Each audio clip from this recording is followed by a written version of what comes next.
En el día de hoy continuaremos con nuestra agenda relacionada al componente número 2. Nos referimos a la conferencia Incertidumbres y Esperanzas, estrategias de afrontamiento en tiempos de pandemia.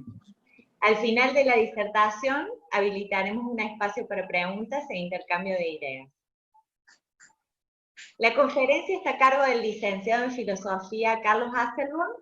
Carlos es docente de grado y posgrado e investigador en la UCC, doctor en Estudios Sociales de América Latina, del Centro de Estudios Avanzados de la Universidad Nacional de Córdoba, y coordinador de formación en las facultades de Ciencia Política y Relaciones Internacionales y en la Facultad de Ingeniería de la UCC. Y luego, la licenciada en Psicología Alejandra Rossi. Alejandra es directora de Casa del Joven, Secretaria de Salud Mental, coordinadora del Programa Provincial de Prevención del Suicidio del Ministerio de la Salud de la Provincia de Córdoba, profesora titular de las asignaturas Intervenciones en Crisis y Psicoterapia de la UNC y profesora adjunta de la asignatura Entrevista Psicológica de la UNC. Muy bien, antes de comenzar es importante recordarles que se entregarán constancias de asistencia a aquellas personas que participen en 10 o más espacios virtuales. Para ello, les enviaremos a través del chat el link del formulario Google. También les agradeceremos que completen la evaluación de la jornada, que también se realizará a través de un formulario cuyo link será compartido vía chat. Bueno, ahora le vamos a dar la palabra entonces a Carlos, para que comience con la presentación. Bueno, buenas tardes, gracias Meli. Un gusto participar de esta jornada. Me parece sumamente importante contar con esta posibilidad para mantenernos comunicados más en estos tiempos. Mi formación viene del lado de la filosofía.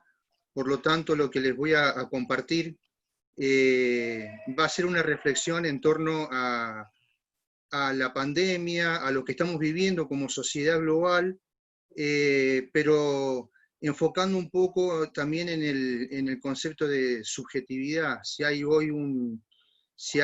existe hoy un concepto tan caro a las ciencias sociales y a lo que nos pasa en la vida cotidiana, tiene que ver con la categoría subjetividad, que ha irrumpido en la reflexión desde hace ya varios años.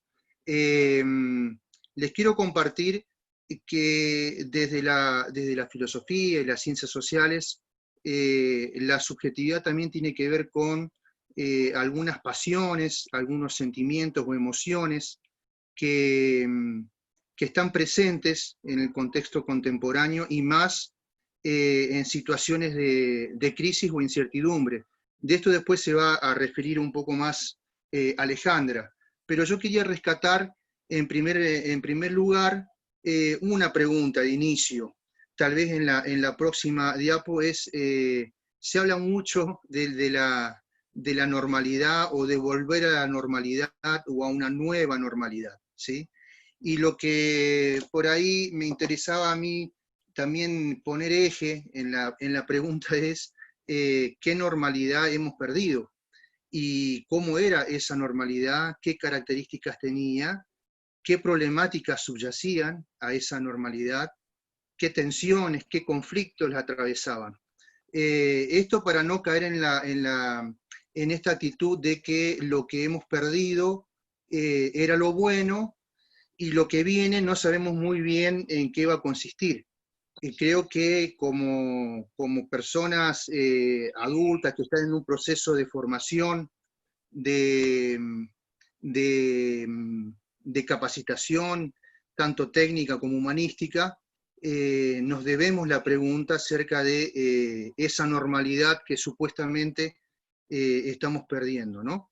Si serán tan distintas esas dos normalidades, la perdida y la porvenir, ¿sí? Y además de todo ello es qué subjetividad surgirá o se afirmará a partir de esa nueva normalidad, qué formas del sentimiento, qué formas del deseo, qué formas del gozo estarán presentes en esta nueva normalidad. ¿Cuáles quedarán? ¿Cuáles cambiarán? ¿Cuáles se transformarán? Si hay una cuestión que es central en nuestros modos de habitar este planeta, este hermoso planeta, central es también lo que tiene que ver con lo que sentimos y con lo que deseamos, ¿no? Yo parto de la idea de que el ser humano no es solamente un animal racional, sino también que es un ser de deseos, ¿sí? Y esos deseos no están ajenos a posibles manipulaciones o cooptaciones. Con esto quiero decir que la normalidad que estamos dejando atrás era una normalidad en donde también nuestros deseos y pasiones estaban limitados por los sistemas de organización en donde estamos metidos nosotros, que pueden ser desde un macrosistema a pequeños sistemas institucionales. O sea, no hay deseo y no hay pasión sin condicionamientos históricos externos, ¿sí? Entonces, en ese sentido, la pregunta es, ¿qué deseos y pasiones en esa normalidad perdida también estaban siendo cooptados o colonizados? ¿Y qué va a pasar con esos deseos y pasiones, emociones, sentimientos, ¿sí? En esta nueva normalidad?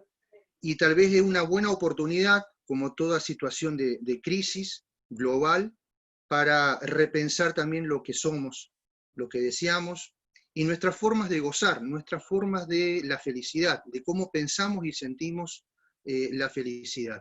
Yo he ilustrado las diapos con algunas fotos de fotógrafas y fotógrafos renombrados, y se van a dar cuenta que todos están en blanco y negro. Tiene un sentido que estén así, estéticamente presentadas así, ¿sí? Bueno, esta es una famosa foto de Dorothea Lange en torno a una madre con unos niños que están en situación de migración, digamos, ¿no? Y como mirando a ver qué es lo que viene, ¿sí? A partir de una situación dada. Podemos pasar a la siguiente diapositiva. Hay dos sentimientos muy caros a la reflexión en los últimos 2 siglos, por lo menos, y en el último siglo, mucho más, y que tiene que ver con el miedo y la esperanza. Son dos pasiones centrales en el ser humano, y que tan cotidianas y tan cercanas a nuestra propia vida. Con respecto, o sea, son pasiones profundamente humanas, ¿sí? Todos sentimos miedo, y en algún momento también las esperanzas que nosotros tenemos también se explicitan en reacciones, en reflexiones, en acciones, ¿sí? Respecto al miedo, ¿sí? Generalmente se suele señalar de que el miedo es como una pasión que a veces nos frena, nos imposibilita, nos despotencia, ¿sí? O despotencia nuestros deseos, ¿sí? Y hacernos cargo de los miedos es también una tarea humana profundamente colectiva, ¿sí? No es una tarea meramente individual. Y en estos tiempos, si hay una cosa interesante o una posibilidad que se nos abre en esta situación que vivimos tanto individualmente como en nuestras familias, con nuestras compañeras y compañeros, en el trabajo, en el estudio, es un poco también el miedo a lo que está afuera, ¿sí? El miedo también a lo que puede venir, el miedo a perder ciertas certezas. Algunos autores hablan también del miedo a perder ciertos mapas cognitivos que nos permiten ubicarnos y sentirnos seguros, ¿sí? En los micromundos que armamos cotidianamente, ¿sí? Y en ese sentido, el miedo muchas veces fue también un sentimiento profundamente manipulado por diversos sistemas o instituciones, ¿sí? Con esto quiero decir, el miedo es humano, el miedo es es una pasión profundamente humana, pero también susceptible de ser manejada o colonizada para conseguir determinados fines. Y muchas veces ese miedo colonizado o manipulado, los fines a los que se llega es a la idea de que podemos salir de situaciones críticas de manera individual. O también generando el miedo muchas veces, al no ser asumido, genera también una especie de adversidades, construye monstruos, construye otros en los cuales nosotros depositar también nuestros fracasos individuales o grupales, y también juega mucho con situaciones en las cuales expresamos también un sentimiento humano que es el odio, y el miedo muchas veces, repito, inventa otros monstruos, ¿sí? Lo estamos viendo a nivel global, ¿sí? Las manifestaciones que vemos por los medios de comunicación y en las cuales se busca construir chivos expiatorios o grupos que supuestamente serían los culpables de la desestabilización de nuestras seguridades, ¿sí? Muchas veces la discriminación, el odio al que consideramos diferente, tiene que ver con ese miedo no asumido, ¿sí? En filosofía esto ha sido trabajado muchísimo, incluso también desde los mismos estados nacionales, a partir de la modernidad, el miedo fue un sentimiento político muy utilizado, muy manipulado y usado para lograr, digamos, aplacar ciertos deseos de comunidad, de búsquedas colectivas, de soluciones con otros, ¿sí? Por lo tanto, si hay un sentimiento que está produciendo mucho pavor y desestabilización emocional, subjetiva, es el miedo.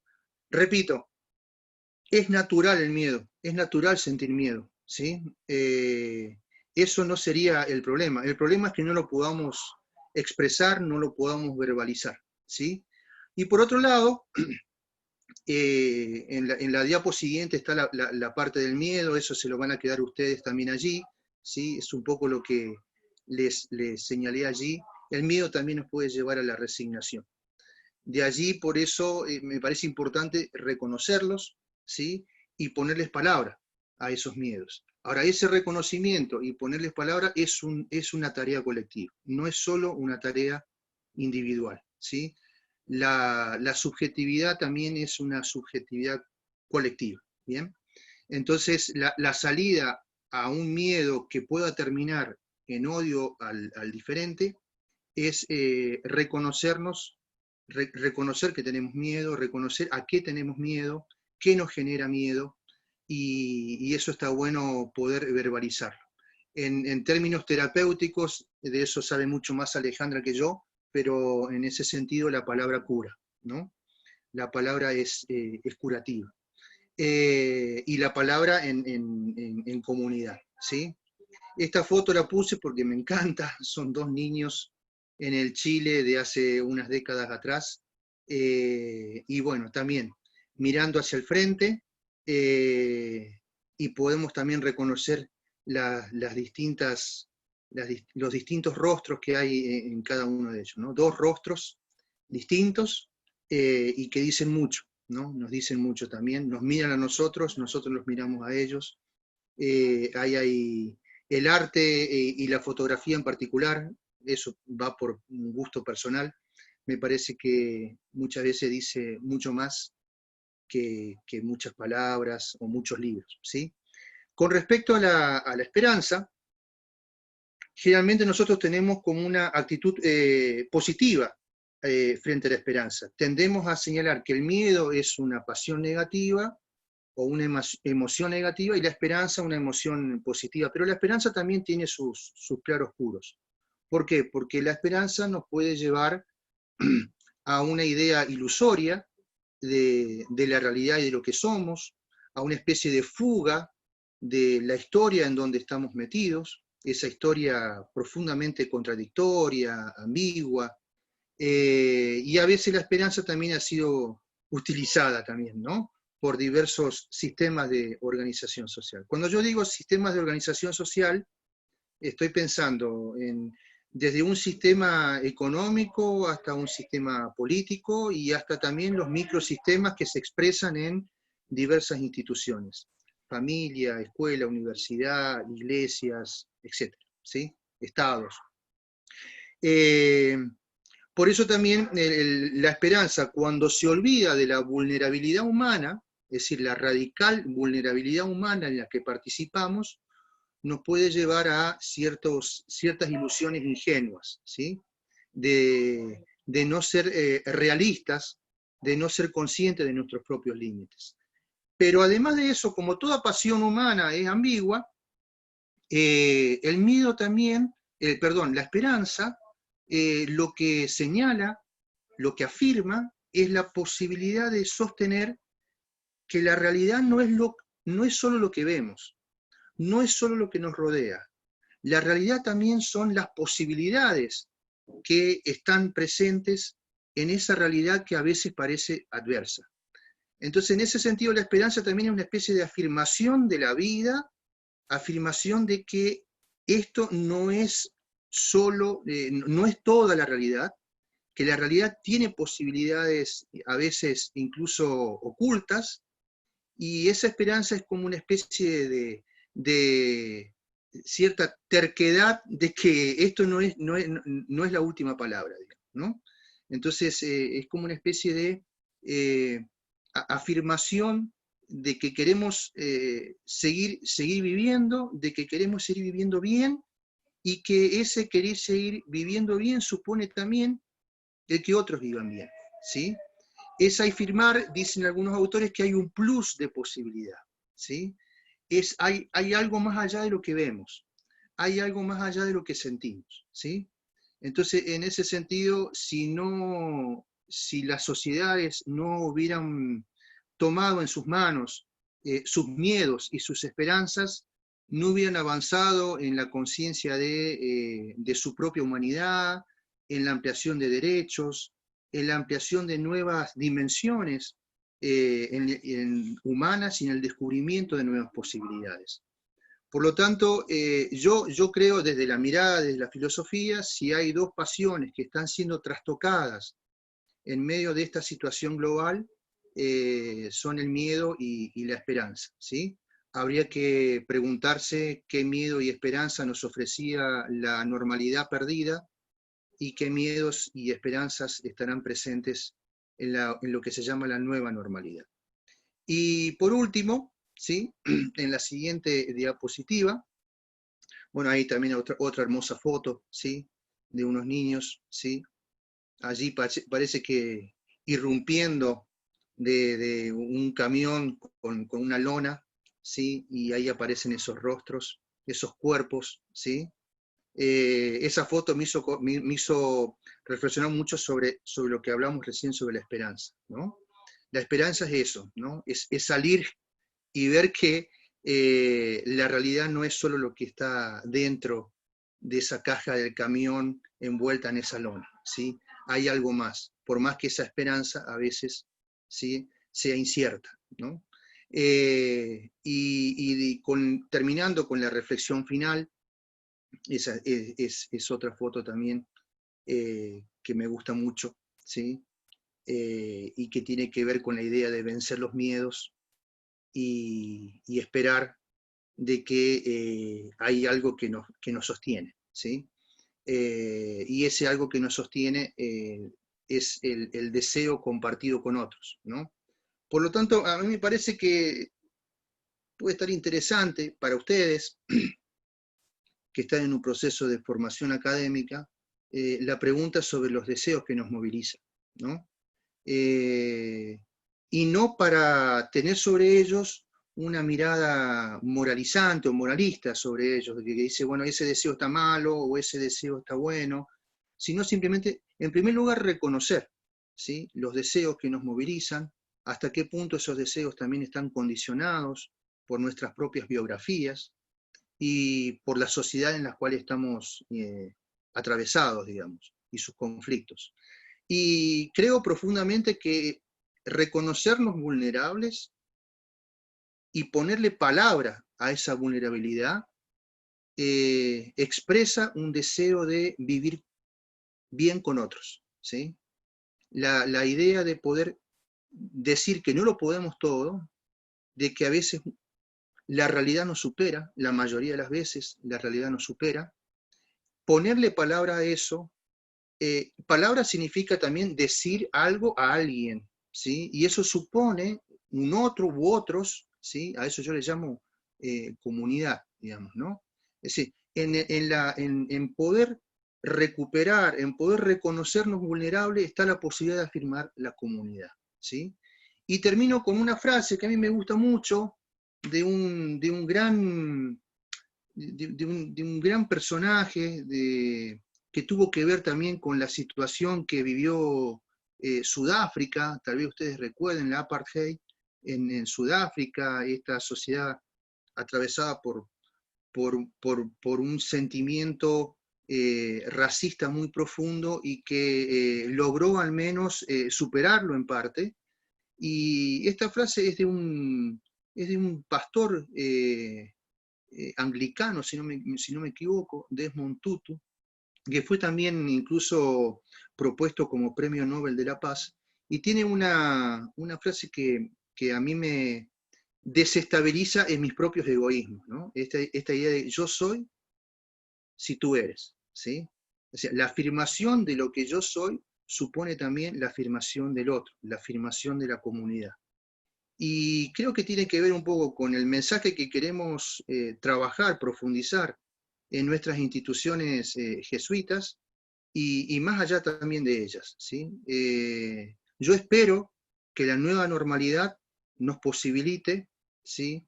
Reafirmar esta esperanza en el yo soy si tú eres, ¿sí? Y aquí los dejo, aquí termino. Al fondo creo que van a encontrar ahí también los datos de las fotos, todas en blanco y negro, con grises profundos, así es la realidad, pero también susceptible bueno, de ponerles colores, movimientos, ¿sí? Otros rostros, ¿no? Y eso depende también de nuestra capacidad de reconocernos vulnerables en la esperanza de construir alternativas colectivas, digamos, con otros. Me parece que ahí está lo que en algunos contextos se llama la salvación o la salida, digamos, ¿no? Creo que algo de esto y con cuestiones mucho más tal vez interesantes y que tienen que ver también con cuestiones más específicas, lo trabajará ahora Alejandra, la licenciada Alejandra Rossi, una colega, una compañera de trabajo, profesora también bueno, ya lo dijo Meli, en la Facultad de Filosofía y Humanidad, en la carrera de Psicología, y ella va a trabajar también un poco la cuestión de la incertidumbre y algunas estrategias, ¿sí? Así que los y las dejo con ella, ahora en lo que sigue. Después si hay preguntas, bueno, responderemos. Así que adelante, te paso la posta, Alejandra, para vos. Gracias, Carlos, muy amable. Bueno, en la línea que Carlos venía trabajando el tema de los miedos y la esperanza, pensamos qué lugar jugaba la incertidumbre, las crisis y cómo salir de ellas. Adelante.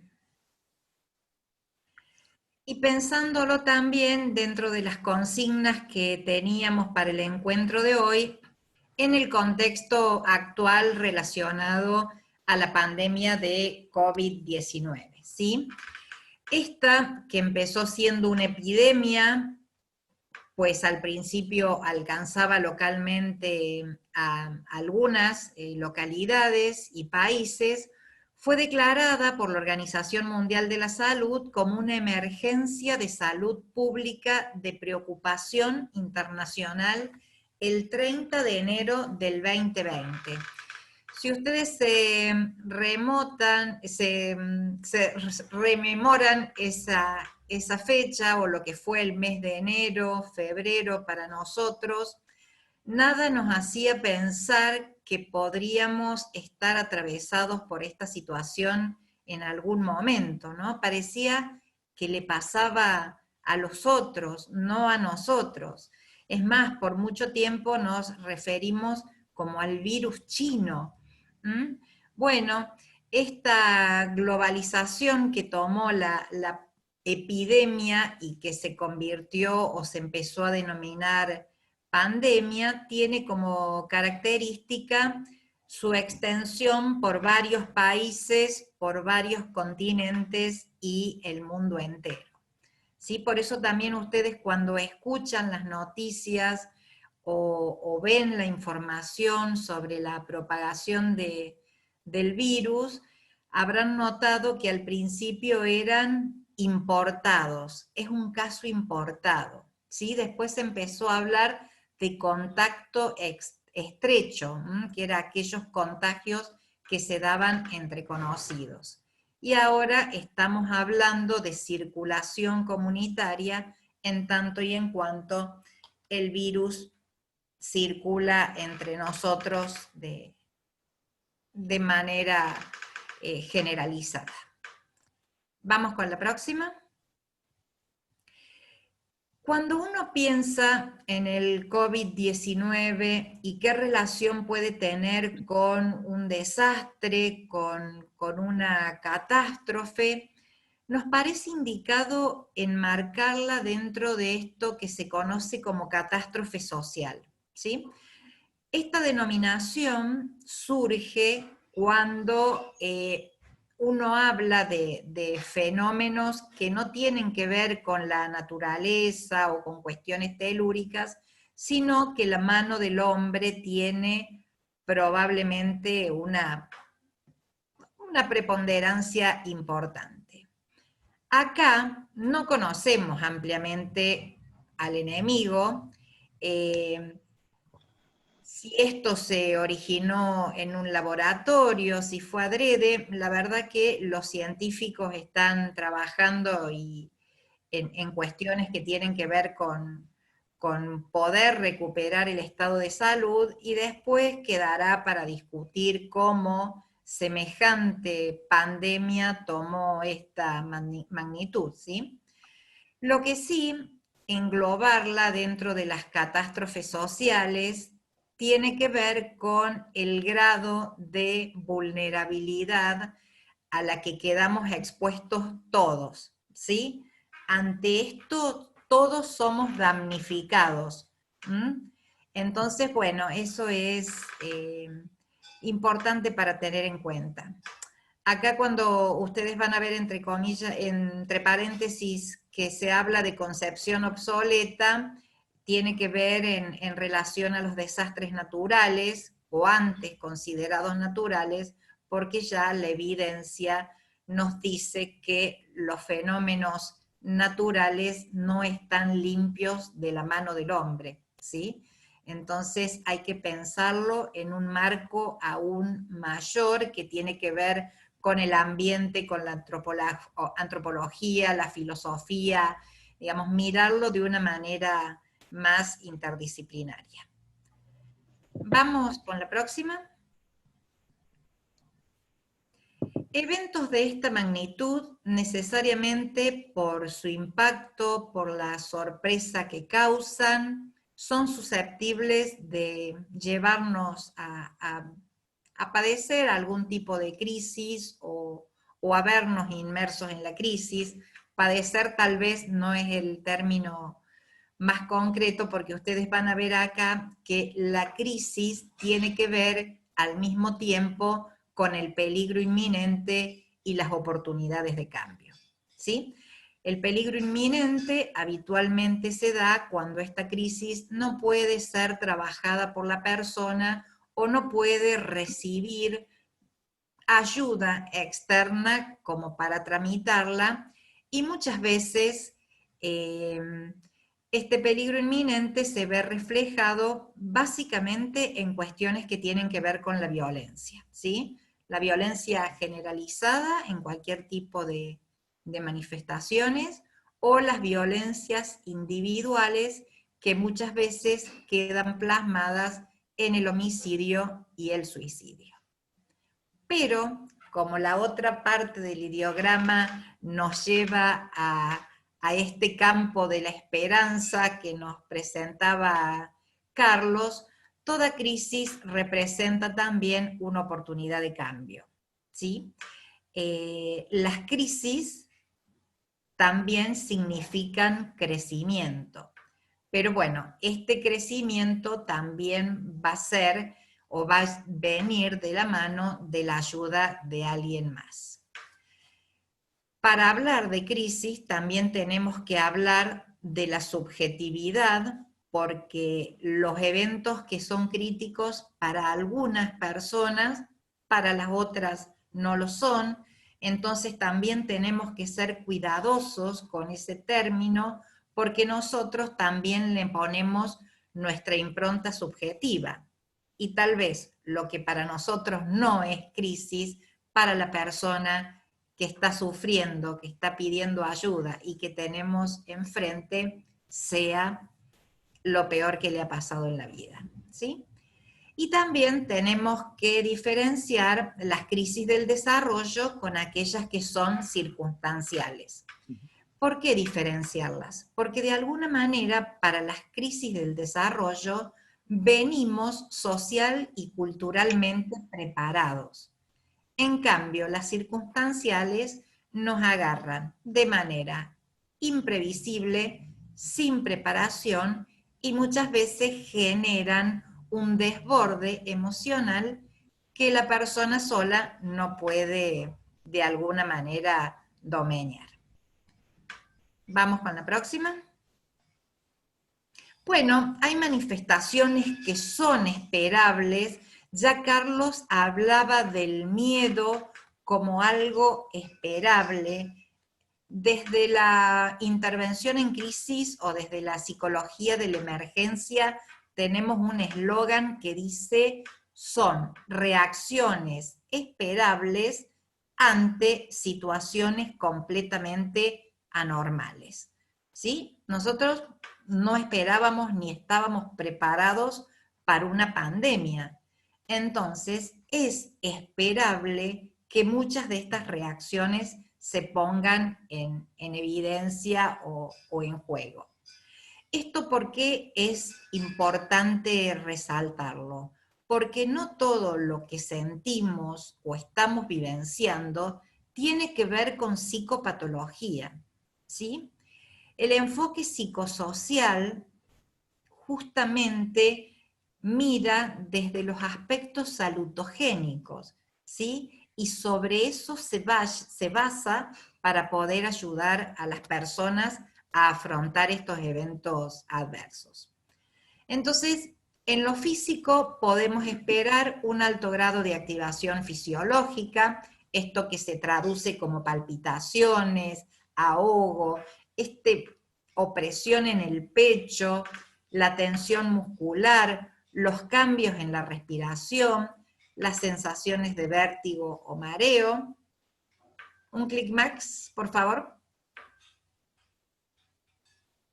Cognitivas, que se van a ver reflejadas en todas aquellas cuestiones que la persona piensa con respecto a lo que está pasando, ¿sí? Y cómo lo puede explicar.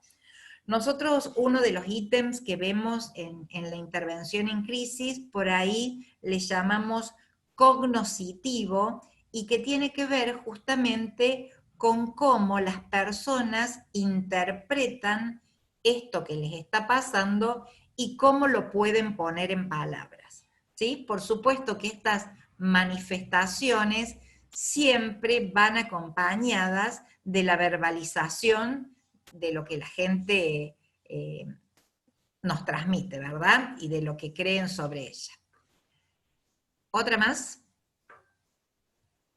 Emocionales. Carlos nos traía el miedo. también la ansiedad, la angustia, el shock que es el que nos da como el primer cachetazo para hacernos dar cuenta que algo está cambiando de manera radical, la irritabilidad, la inestabilidad emocional, la tristeza y la contrapartida de lo que Carlos nos presentaba, ¿sí? La desesperanza. Y él hacía un juego muy lindo entre la normalidad que dejamos y la nueva normalidad en relación a la esperanza, y tendríamos que pensar que de la desesperanza que traíamos en la otra normalidad, donde estaba muy arraigada, se traslada ahora, ¿no? Una más. Comportamentales, que tiene que ver con o los comportamientos que nosotros vemos de manera comprobable, que tiene que ver con la agitación, las conductas desorganizadas, la agresividad que yo les presentaba antes en las cuestiones críticas, el llanto, la huida o la ilusión de huida de la realidad lo más rápidamente posible. Vamos con la próxima.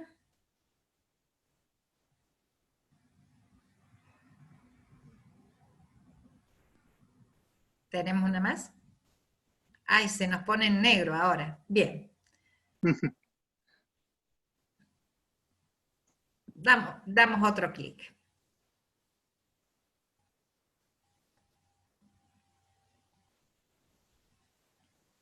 Excelente. Bueno, ¿y por qué hablamos de incertidumbre? Es bastante difícil definirla a la incertidumbre. Varios diccionarios de la lengua española empiezan definiendo la certidumbre asociada a la evidencia y a la certeza sobre algo, presentando a la incertidumbre como la carencia de esta evidencia y esta certeza. Lo que sí se puede tener en claro que se relaciona con esos momentos en que alguien no tiene conocimientos fiables sobre el porvenir, o cuando se atraviesa un momento donde hay carencias de elementos concretos que nos puedan indicar cómo viene el futuro, ¿sí? Es habitual que esta incertidumbre aparezca en múltiples cuestiones de la vida cotidiana, en todos los ámbitos, en el laboral, en el familiar, en el de estudios, en el de las relaciones interpersonales, y se debe justamente a esta poca predictibilidad del futuro con exactitud. Sin embargo, a través de determinados análisis, muchas veces se pueden realizar algunas estrategias que ayuden a disminuir la incertidumbre. Ustedes seguramente ahora estarán pensando que en realidad el futuro es siempre desconocido. No obstante, en situaciones críticas, este futuro se torna aún más incierto. Vamos con la próxima. Las personas ante situaciones internas que tienen que ver con la incertidumbre, tiene dos modos de relacionarse, ¿no? O a través de la defensa o a través de la puesta en marcha de estrategias proactivas de afrontamiento, ¿sí? El mecanismo de defensa, si aquí hay estudiantes de psicología, sabrán que son recursos que las personas utilizan frente a algunas situaciones que desde ya han previsto como difíciles de sortear, ¿sí? Esto se hace con un objetivo de que cause el menor daño posible o que al menos uno tenga un reaseguro de que va a salir lo más indemne posible. Tal como lo vemos en esta pandemia, las personas muestran miedo, intolerancia en general, ansiedad, inseguridad, frustración, entre otras manifestaciones, ¿sí? Y muchas personas, ante las mismas, justamente instrumentan los mecanismos de defensa para protegerse y de alguna manera para saber que tienen el control sobre las mismas, ¿sí? Si uno tiene la certeza de que tiene el control, sin dudas está más seguro. Vamos a la próxima. Pero como yo les decía que uno trata de leer estos fenómenos de acuerdo a perspectivas salutogénicas, esperanzadoras, y con el conocimiento de que los seres humanos propendemos a metas, no somos seres pasivos, sacamos en muchas de estas ocasiones recursos que ni siquiera pensábamos o sabíamos que teníamos, es que presentamos estos mecanismos adaptativos, ¿sí? Las personas, en su mayoría, ante situaciones estresantes, hacen esfuerzos por adaptarse, ¿sí?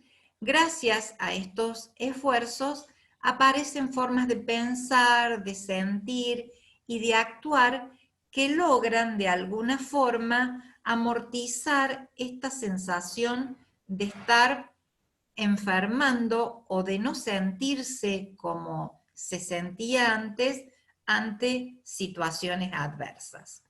Las conocemos como estrategias de afrontamiento y son las que dan la parte esperanzadora de esta conversación de hoy. ¿Vamos con la próxima?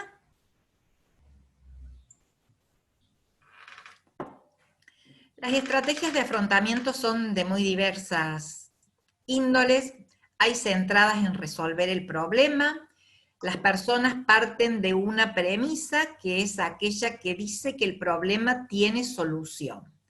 Y los esfuerzos adaptativos que se hacen es justamente a realizar acciones tendientes a cambiar este problema. Hay estrategias centradas también en controlar la emoción y son una contrapartida de aquellas que se basan en la resolución del problema. Estas que se centran en la emoción están más emparentadas con los mecanismos de defensas y se centran o dirigen todas sus acciones en minimizar el problema, en tomar distancia emocional de él, en atender selectivamente las distintas informaciones con las que uno se encuentra, con la finalidad justamente de proteger a las personas o de protegerse uno mismo frente a una realidad que nos desborda, pero que indefectiblemente vamos a tener que enfrentar.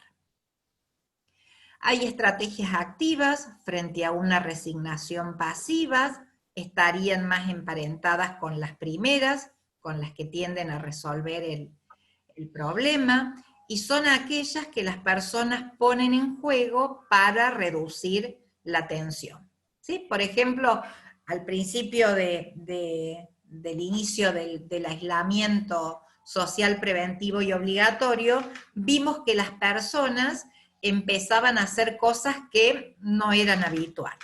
Yo les pongo acá, por ejemplo, acomodar el placar para no pensar en el virus.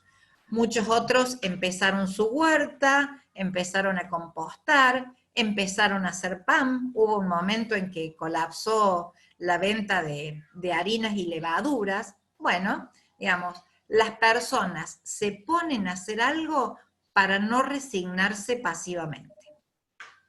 Vamos con la próxima. Estrategias centradas en el pensamiento versus la conducta. Muchas personas que se basan en el pensamiento, por ejemplo, hacen mucho hincapié en sus creencias, por ejemplo, rezar para que ocurra un milagro. En términos general, tener algún tipo de creencia centrada en la fe ayuda muchísimo, y en casi todas las situaciones de salud mental están vistos como factores protectores. No obstante, si se limita eso, probablemente sea poco. Entonces, con un aditivo de centrarse en las conductas, las acciones se van a poner en marcha para amortiguar el impacto, ¿sí? En nuestro caso, poder llamar a una línea de ayuda, escribir a tantos servicios que en esta época han proliferado bastantes. Y hay afrontamientos atencionales o evitativos. Atencional se le llama a cuando se centra en las consecuencias de la enfermedad, intentando hacer algo para evitarla, por ejemplo, quedarse en casa, y es evitativo cuando se intenta distraer de la situación, controlando esta percepción subjetiva que se tiene sobre el COVID-19, por ejemplo, ¿no? Ustedes habrán visto también que muchas de las recomendaciones que se hacen justamente para poder de alguna manera afrontar es pedirle a la gente que vea menos noticias, que no esté todo el tiempo pensando en el virus, que pueda de alguna manera implementar algún otro tipo de estrategias que también en esta época nos han acompañado bastante. ¿Sí? Por ejemplo, los psicólogos que hicimos acompañamiento telefónico o telepsicología, algunas personas que consultaban en crisis, empezamos a implementar estrategias de respiración con sus técnicas, estrategias de relajación, que desde las terapéuticas más conductuales se llaman mapeo corporal, ¿sí? Esos que, y hay muchísimos tutoriales en internet donde uno va controlando la respiración a la vez que controla el cuerpo. Vamos con la próxima. Esto es un poquito teórico, viendo que estas estrategias se pueden clasificar de acuerdo a criterios y ver si resultan adaptativas o no en función de las consecuencias que las acompañan. Por supuesto que resultan más adaptativas aquellas que son activas y requieren que la persona ponga de sí misma para poder controlar la situación que la atraviesa, ¿sí? Nosotros los interventores en crisis también tenemos un eslogan que es poner a hacer a las personas cuanto más puedan por sí mismas y cuanto antes, ¿sí? Los terapeutas de las crisis siempre nos posicionamos como una muleta que acompaña muy poco tiempo, digamos, ¿sí? Porque nuestra tarea es poner a la gente a que haga por sí misma cuanto más pueda. Bueno, entonces, vamos a ver en esta clasificación. Lo cognitivo evitativo tendría que ver con ignorar las sensaciones displacenteras y negar directamente lo que se está sintiendo, como si aquí no pasara nada. Vamos a la próxima. Aquellas basadas en lo conductual evitativo tendrían que ver con relajarse, con tomar medicamentos si hiciera falta, con distraerse con actividades de ocio, con moderar la activación física y así también de alguna manera moderar esta activación conductual que decíamos que era frecuente de aparecer, mantenerse ocupado y aislar virtualmente a la gente, o no aislar. Vieron que nosotros, los psicólogos por ahí, no hablamos de distanciamiento social, sino que hablamos del distanciamiento físico, ¿sí? Cuidarnos tal vez sea no encontrarnos y abrazarnos, pero sí tal vez pase mucho por estar conectados, aunque sea virtualmente, a través de este encuentro por las múltiples plataformas de las que ahora disponemos. La próxima. El cognitivo atencional pasaría por acciones como rezar para que ocurra el milagro, este ya estaba en el ejemplo anterior. Tener un autodiálogo calmante, ya pasará, vendrán tiempos mejores, ¿sí? Este sana como para mantener a raya. Racionalizar, intentar darle un significado a la experiencia, pero no ligar a la emoción, sino quedarse en el razonamiento. Catastrofizar, que es pensar en lo peor y no poder ver esta posibilidad de salida. Y una palabra que se usa mucho en la intervención en crisis es esto de imaginería, que es visualizar circunstancias agradables que aminoren la situación. Por ejemplo, estas técnicas que yo les contaba de escaneo corporal o de relajación van asociadas a imágenes que para las personas resulten de alguna manera tranquilizantes. Vamos con la próxima. Y la conductual atencional sería aquella realmente proactiva que busca información sobre lo que ocurre sin necesidad de sobreinformarse ni entrar en cuestiones que tienen que ver con el morbo. Buscar apoyo emocional, que esto también, junto a poder expresar emocionalmente los sentimientos, es algo muy recomendado, y la realización de algún tipo de ejercicio físico para poder ayudar no solo a despejar la cabeza, sino también a domeñar esta activación emocional que decíamos no es lo más indicado. Vamos con la próxima.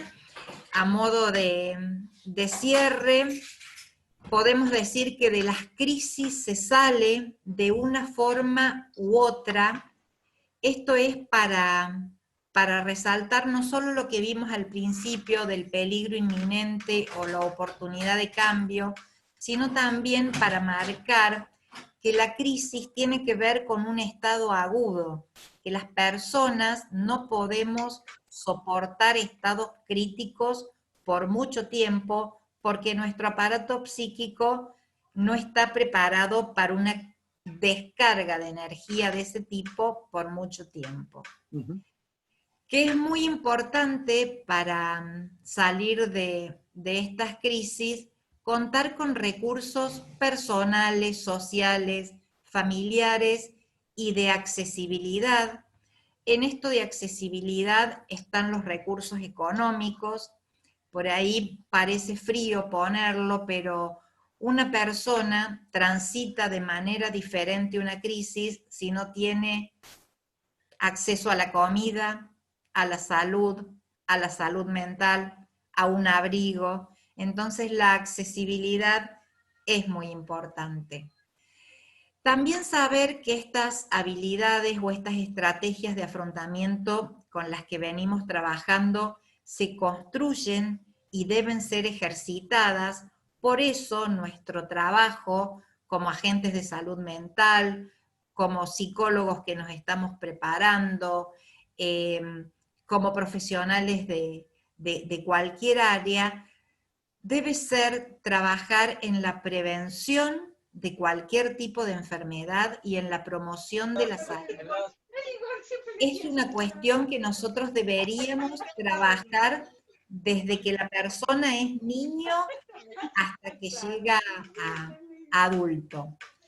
Y también debemos estar con el otro, ¿sí? Y acá retomo la frase de Carlos: yo soy si tú eres, que creo que eh, nada mejor que ilustrar esto que yo acá puse simplemente como debemos estar con el otro, ¿sí? Solamente con el otro o los otros vamos a poder superar cualquier tipo de adversidad.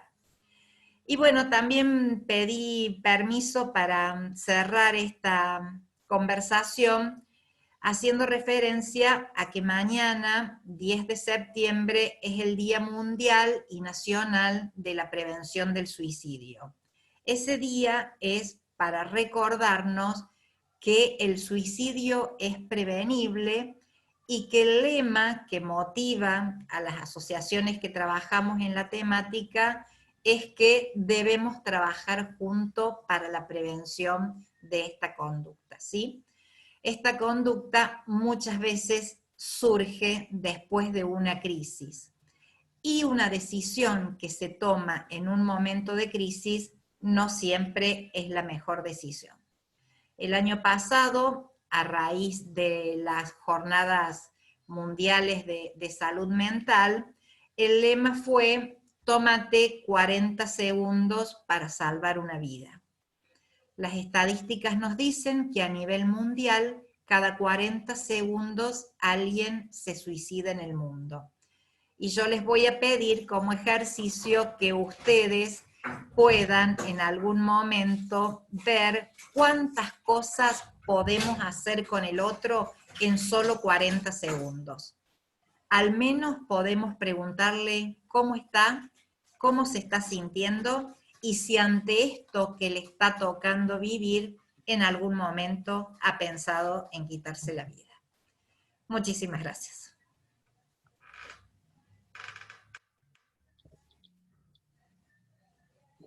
Muchísimas gracias, Alejandra, muchísimas gracias, Carlos, por habernos acompañado hoy, por ser parte de esta iniciativa de la Casa Abierta AUJAL.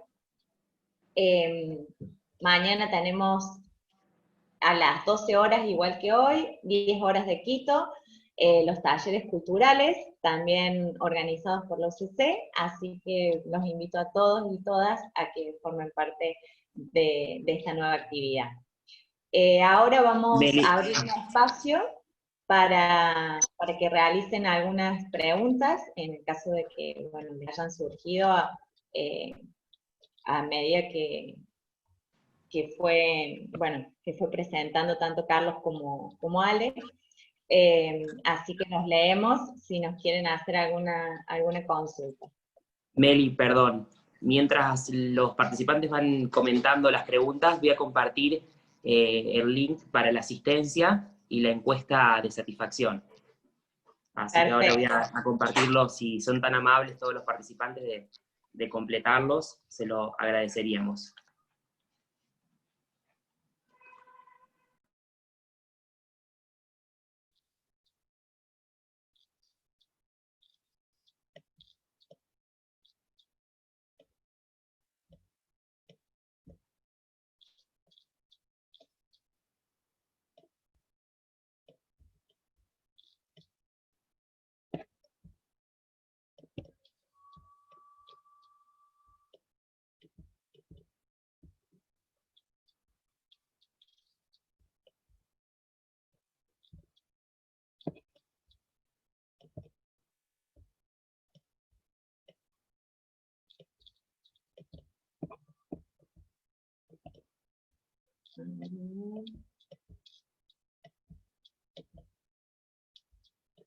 Bueno, por lo que veo, no hay ninguna pregunta. Yo tengo una. A ver, Carlos. Yo tengo una. La verdad que estuve anotando varias cosas de que dijo Alejandra. Alejandra, espectacular lo que nos ha compartido. La verdad que me ha servido mucho también para entender muchas cosas de lo que uno vive a nivel personal y familiar y laboral. Así que Me gustó muchísimo, Alejandra, tu aporte. Yo quería preguntarte una cuestión. Vos hablaste de mecanismos de defensa y estrategias de afrontamiento. Imagino que en la vida cotidiana estos mecanismos y estas estrategias conviven, ¿no? Sí, En sí. algunos casos digamos, activamos mecanismos de defensa y en otros estrategias de afrontamiento.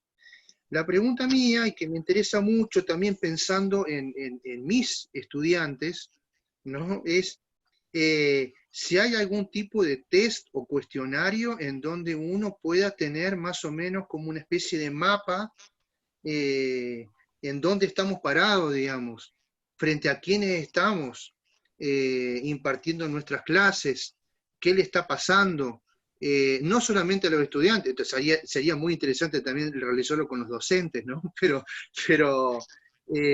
con los estudiantes me interesa mucho porque a veces se generan esta cosa de que está la ansiedad de dar la clase, de no perder contenidos, pero nos olvidamos en qué situación estamos dando esa clase, en qué contexto de incertidumbre, de miedos, de ansiedades, incluso de manifestaciones físicas, ¿no?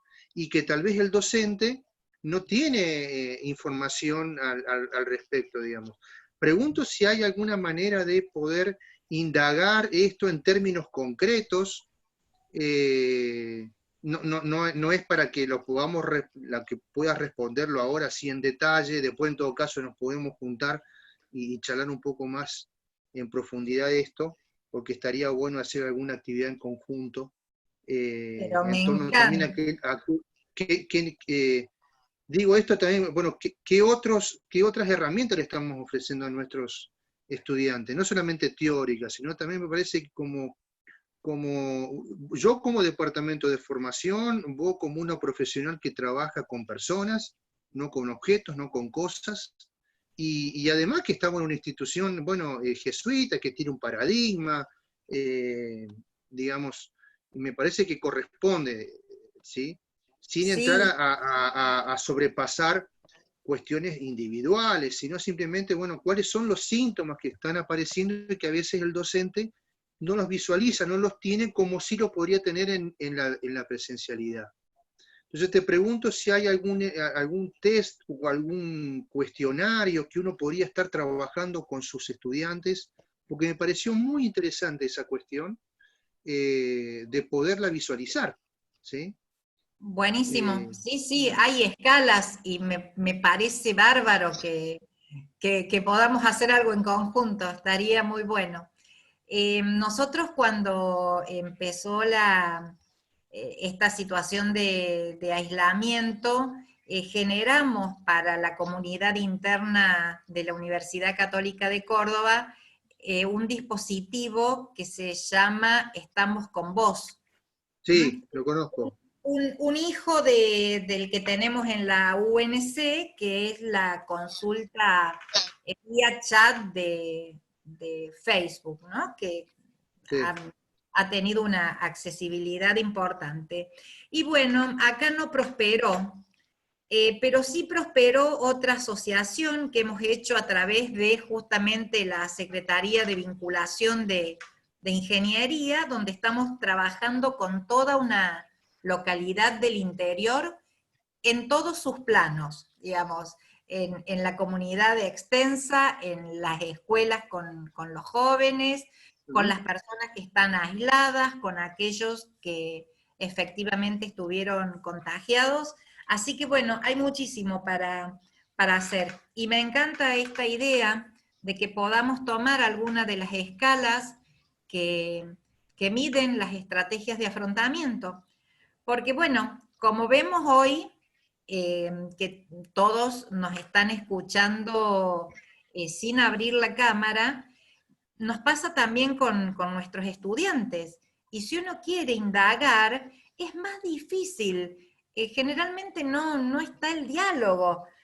Eh, Aunque uno inicie la clase con onda y cómo estamos hoy y en nuestra materia, que justamente vemos todos estos temas, por ahí se propicia para que se inicie el diálogo. Y no, estamos todos atrás de nuestra pantalla sin siquiera vernos las caras. Así que está genial tomada la iniciativa, Carlos. Bueno, nos comunicamos. Me Hola, interesaría Andrés. mucho hacerlo, me interesaría mucho hacerlo con los estudiantes de ingeniería. Buenísimo, buenísimo. Así que ya hemos hecho otras experiencias en años anteriores, trabajando con el mapa de la discriminación en Córdoba y de qué manera aparece la cuestión de la discriminación y el protocolo contra la violencia de género en la Facultad de Ingeniería. Y este Mirá. tema me parece que vendría muy bien por los tiempos que estamos viviendo, ¿sí? Buenísimo, Que tengamos buenísimo. un feedback los profes, que a veces, bueno, no, nos pasamos de mambo, como decimos acá en Argentina, ¿sí? Sí, sí. Así que gracias por tu ponencia, me encantó, me gustó mucho. Y a mí la tuya. Muchas gracias. Bueno, Bueno, y gracias por la Alejandra, invitación a nuestros hospedadores, que Gracias a no ustedes. llegamos muchas jamás gracias. sin agradecerles. Alejandra, hay un par de preguntas en el chat, no sé si se las puedo leer. Hay dos preguntas y están más o menos orientadas a lo mismo, así que las voy a leer en conjunto, si le parece, y usted después puede dar respuesta. ¿Está de acuerdo? Tiene el micrófono silenciado. Ahí. Sí, sí, estaba acá atenta al chat. Sí. Dice Adriana Cruz, en esta esperanza y desesperanza, cuando estamos con los alumnos se percibe en el ambiente una desolación. ¿Qué estrategias sencillas se nos puede proponer para trabajar en pequeños momentos durante la clase? Esa es la primera pregunta. Y Guille Mora dice, fue muy buena la charla, muchas gracias. Igualmente mi pregunta va al manejo y gestión del miedo de los alumnos, al conjuntarlo con la nula esperanza que se tiene ante un entorno de incertidumbre. ¿Cómo aconsejar, cómo alentar e infundir un poco de confianza? Bien. Excelente, ambas preguntas. Yo largo, Carlos, y después vos si querés sumar algo. dale. Yo pensaba en esto de la esperanza y la desesperanza en la antigua normalidad, diría Carlos, ¿no? En la normalidad que ya teníamos previo a la pandemia y al aislamiento. En realidad ya era un elemento presente en muchos jóvenes, sobre todo aquellos que nosotros podríamos decir gran parte que son estudiantes nuestros con respecto al futuro. La desesperanza sumada a la incertidumbre con respecto al futuro se hace bastante intolerante, ¿sí? Por eso se trabajan juntos la intolerancia a la incertidumbre y la intolerancia a la frustración. Por supuesto que esto también habría que pensarlo dentro de políticas más macro, ¿no? No obstante, yo también les traía esto de que las personas no somos un recipiente que se nos ha llenado aleatoriamente con sentimientos, pensamientos, conductas, sino que somos autónomos y podemos tomar nuestras propias decisiones. Entonces creo que si Adriana, que es docente, me pregunta esto, ha habido distintos modos de vincularse con los estudiantes, ¿sí? Hay cátedras o docentes que simplemente han mandado actividades, han esperado la respuesta y han evaluado, y hay otras que han optado por estas modalidades virtuales donde el intercambio puede ser otro. Cuesta lo mismo, pero bueno, nosotros particularmente les pedimos que en nuestro momento de la clase ellos puedan estar con la cámara abierta, que nadie se fija en el tipo de casa, ni lo que tiene en el fondo, ni si el techo está descascarado, ni mucho menos. pero que se haga al menos un esfuerzo por prepararse, por peinarse, para estar presencial y para que el intercambio sea a micrófono abierto. Digamos, uno por ahí tiene que propender a que si hay preguntas, dudas, la gente directamente lo diga y no lo escriba. Esto que nos trae Guille, que va en la misma línea, habría que, para aconsejar o decir algo más, no solo interiorizarse, sino también nosotros tener alguna certidumbre sobre lo que estamos atravesando, ¿sí? También es muy difícil para nosotros, como adultos, poder decir, esto va a pasar, porque ni siquiera lo sabemos. Pero la compañía honesta, a través de la verdad, y que sea esto de estar con el otro, yo creo que ayuda muchísimo. Tal vez como docentes nos centramos muchísimo en poder dar todo el contenido, llegar a fin de año con el programa completo, y estos no son momentos tal vez para centrarse en todo eso. Desde, por supuesto, una perspectiva que no nivele para abajo. Yeah. Bueno, total, como estamos así, te doy por aprobado, te la hago más fácil. No, creo que debemos ejercitar un poco más la reflexión, y si uno pudiera basar sus contenidos en el contexto actual, ayudaría muchísimo. Mira, Carlos, vos que justo estás en ingeniería, nosotros el Estamos con Vos hizo este contacto con una localidad en particular, porque Fernando Camusi pudo leer desde su formación de ingeniero que en esa localidad, donde la UCC tiene distintos intercambios, se necesitaba algo más que un asesoramiento técnico o un acompañamiento técnico. Se necesitaba algo de presencia humana. Y así fue como entre los dos decanos y la mediación de Fernando pudimos lograr esta asociación excelente, ¿no? Entonces hay que asociarse, hay que hacer con otros para poder de alguna manera infundir a nuestros jóvenes esta esperanza, por supuesto, detrás de esta incertidumbre de no saber a ciencia cierta qué es lo que nos espera o nos depara la pandemia actual. Excelente, Sí, muchas gracias, Alejandra. Perdón, Carlos, ¿usted iba a hablar? No, simplemente agregar, reforzar un poco lo que decía Alejandra y lo que veníamos hablando. Me parece que es muy saludable, es que el docente también pueda expresar con los alumnos su sentimiento de vulnerabilidad frente a lo que está viviendo, ¿sí? Me parece que es una buena oportunidad para revisar los ritos que constituyen a la institución académica universitaria. Y uno de los grandes ritos que la legitima es el proceso de evaluación de nuestros estudiantes. Si hay algo que a mí me ha impactado, me ha interpelado esta situación, es en revisar las formas de los rituales de evaluación. Muy vinculados también a cierto poder del docente, a la centralidad del docente como la concentración del saber, etc.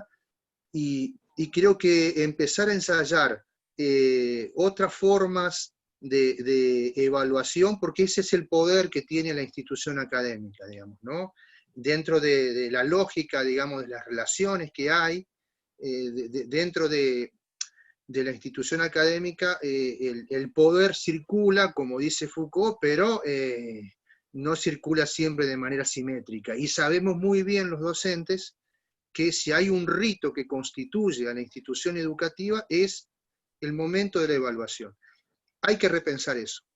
Y repensar eso es poner en juego, expresar nuestra vulnerabilidad y encontrar con otros formas más creativas y creo que más democratizadores de acceso al saber, de apropiación al saber. Eso es lo que me está interpelando en este momento. ¿Sí? Muchísimas gracias. Súper claro los dos. Felicitaciones. No sé si alguien tiene alguna otra pregunta. Por el momento en el chat no hay ninguna. Bueno. Yo les vuelvo a compartir ambos links que les mencionaba antes porque se perdieron en el chat por las dudas. La constancia de asistencia y la encuesta de satisfacción. Vamos a esperar unos segundos a ver si alguien tiene alguna otra consulta o pregunta para los profesionales.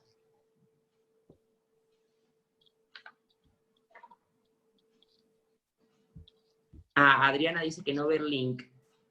Adriana, los acabo de copiar en el chat. ¿Me podrías confirmar si los tenés disponibles? Si podés acceder a los mismos. Si no, lo vuelvo a copiar.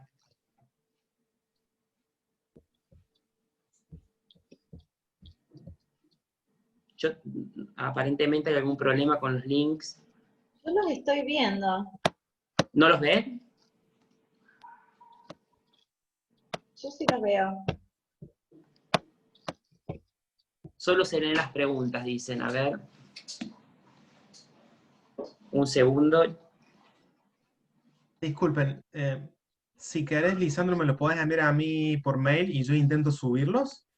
¿Sí? Perfecto. Y de paso, aprovecho, bueno, yo había escrito ahí algo en el chat, se los comparto allí. Me gustaría escucharlo a Carlos, a ver qué perspectivas ve él en relación a esta nueva normalidad y si va a ser, más allá de que sea mejor o peor, es si, a ver, nosotros como humanidad vamos a salir mejores o peores de todo esto, especialmente en la toma de conciencia en relación a qué responsabilidades nos competen respecto de esta pandemia, ¿no? Porque por momentos me parece de que en algún momento será un recuerdo, ya pasó, y seguirá todo tal cual era, digo, especialmente lo malo, digo, ¿no? Lo que estamos haciendo mal, y bueno, ¿no? Es como que a ver si aprendemos, ¿no? de todo esto. Tal vez ha sido solamente uno de los síntomas, ¿no? de la enfermedad a la que nos estamos sometiendo como humanidad y por supuesto el planeta y demás. No sé, es simplemente eso. Gracias, Carlos. Oh, bueno, Milton. Pregunta difícil. Yo, bueno, viste, vengo de la filosofía y nunca tuvimos fama de ser tan optimistas, digamos, ¿no? Con respecto al futuro. De todos modos, estoy esperanzado en que por lo menos se puedan expresar estas tensiones, se puedan expresar de una manera más, cuando digo más democratizadora, es decir, que haya más voces a la hora de pensar y reflexionar lo que nos está pasando, y que no quede reducida a las voces de algunos. Las voces de los técnicos son muy importantes, pero también hay que posibilitar en nuestros propios espacios, en nuestros propios trabajos, en nuestras propias aulas, voces en las cuales se puedan expresar lo que nos está pasando. Lo que yo temo es que nosotros estemos entrando a una nueva normalidad con un formato cultural y subjetivo arraigado todavía en la añoranza o la nostalgia de la normalidad que hemos dejado atrás. Y a partir de allí que se puedan generar algunos conflictos, ¿sí? Con una forma de entender la libertad, una forma de entender la felicidad, una forma de entender las relaciones sociales, las relaciones intersubjetivas, que dejan bastante que desear en la antigua normalidad. Y si ese deseo persiste, yo veo que es como que puede haber situaciones donde se van a profundizar estas cuestiones. Entonces es el momento de poder repensar los modos de la libertad, de la felicidad. Incluso yo siempre hablo, tal vez no tanto desde la especificidad de la psicología, pero sí nuestras formas de gozar. Nuestras formas de gozar en la antigua normalidad, generalmente de manera inconsciente o consciente, muchas de ellas estuvieron asentadas en la destrucción, en la autodestrucción, o en la destrucción del otro, o en la destrucción de la naturaleza. Sabemos que hay muchas formas de gozar distintas a esta, pero parece que esta es la paradigmática. Si continuamos con esa forma de gozar, me parece que nos estamos perdiendo una gran oportunidad, digamos, ¿no? Entonces, esto va más allá de las ideas claras y distintas. Yo te puedo dar elementos de la filosofía y citar libros y todo eso, pero cuando yo siempre doy este ejemplo, cuando yo entro al súper, ahí yo gozo de una determinada manera, ¿sí? Entonces, hacerse cargo, ¿sí? Bueno, ese gozo sobre qué está sentado. Evidentemente que para esto hace falta espacio, hace faltan tiempos, que muchas veces son tenidos como poco importantes, o muy densos, y que hay que ponerle buena onda a la cosa, y yo siento como que eso es más fuga bueno, que enfrentar la cuestión. Y con esto termino para no alargar tanto. Heidegger habla, si hay un concepto central en la filosofía de Heidegger, es la angustia. Y él señala que la angustia es ontológicamente humana. La angustia es antropológica, es un sentimiento profundamente humano. Y ¿qué ha ocurrido en las últimas décadas? Que se ha transmutado la angustia en depresión. Se entiende que la angustia es depresión. Entonces la depresión demanda fármacos, demanda salida de la depresión rápida, ¿sí? Para tapar la angustia en la cual es la posibilidad de pensar lo que somos, junto con otros, digamos, ¿no? Entonces la angustia no es mala onda, no es estar triste, sino señalar de que, bueno, de que somos vulnerables, de que somos limitados, de que nuestra vida se termina en algún momento, y es la posibilidad también de pensar proyectos de vida humanizadores, digamos, ¿no? Pero nos han cambiado la angustia por la depresión, digamos, ¿no? Entonces la angustia es el nacimiento del pensamiento crítico, ¿sí? En cambio la depresión es la anulación del pensamiento crítico, ¿sí? Entonces, yo no digo que uno estemos pensando constantemente en esto, porque me van a decir, este está loco, estar pensando constantemente, pero en algún momento tenemos que tenemos que dar el paso. Y que nunca está determinado en un proyecto, ¿sí? Previamente pensado. Es del orden del acontecimiento, ¿sí? Heidegger decía, es del orden de la aparición azarosa en la cual se habilita la pregunta y la pregunta queda abierta, digamos, ¿no? Suena poético, pero yo les aseguro que son momentos en los cuales uno amplía su humanidad, afirmando la humanidad de los otros, ¿sí? Es una gran oportunidad que tenemos. Pero claro, yo prendo la tele y no veo eso. ¿Sí? Hasta ahí puedo decir algo con sentido, digamos. ¿Sí?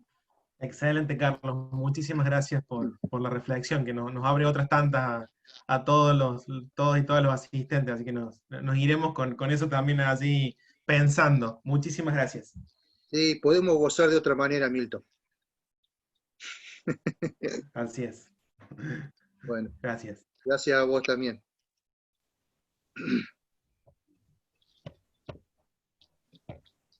Bueno, ahí estarán. Perfecto, chicos. Creo que no hay más preguntas, por lo que veo acá en el chat. Quedaba alguna sin responder. Creo que no, Meli. Están todas. Estaba todo listo. Y están confirmando en el chat que ya se ven los links, así que estaríamos perfectos. Buenísimo. Genial. Bueno, entonces damos por finalizada esta sesión súper enriquecedora. Muchas gracias, Ale, muchas gracias, Carlos, muchas gracias a todos los asistentes también. Y los esperamos mañana a la misma hora, a las 12 Argentina, 10 Ecuador, para continuar con los talleres culturales. Muchas gracias. Gracias. Gracias a ustedes. Gracias a todos. Adiós. Adiós.